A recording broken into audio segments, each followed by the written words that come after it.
Bonjour à tous. Je continue à vous partager des extraits du livre du cardinal Ouellette, Mystère et sacrement de l'amour. Le mystère sponsal de l'Eucharistie. L'Eucharistie fait l'Église. La célébration eucharistique, envisagée comme un tout, rend présent le mystère trinitaire de l'Église. Cette formule très dense exprime avec bonheur une tradition ancienne dont on doit la redécouverte au père Henri de Lubac. Le grand pionnier du retour contemporain aux sources chrétiennes a démontré en effet que chez les pères, le corps sacramentel du Christ, désigné à l'origine corpus mysticum, engendrait le corps ecclésial désigné corpus verum, sans que cette inversion linguistique, étrange pour nous, n'affaiblit la réalité du don substantiel du Christ dans l'Eucharistie. Excusez.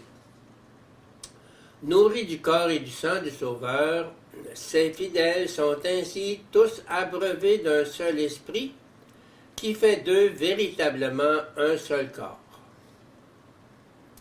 Cette coupe est la nouvelle alliance en mon sang.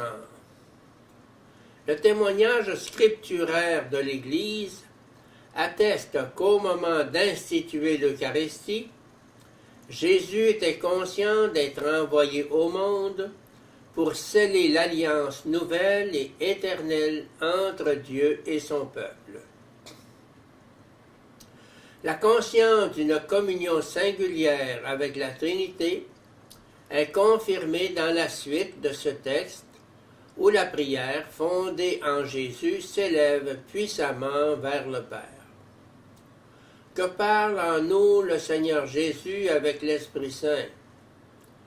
Qu'il te célèbre par nous, car tu es au-dessus de toute principauté, puissance, force, seigneurie, au-dessus de tout nom prononcé, non seulement dans le siècle présent, mais dans le siècle à venir. On rend grâce à Dieu le Père, Eucharistia, en faisant mémoire du don de Jésus-Christ, anamnésis, que l'Esprit Saint actualise dans l'offrande de l'Église, épiclésis. C'est le Christ qui agit, et il le fait par le moyen de l'Esprit, épiclèse.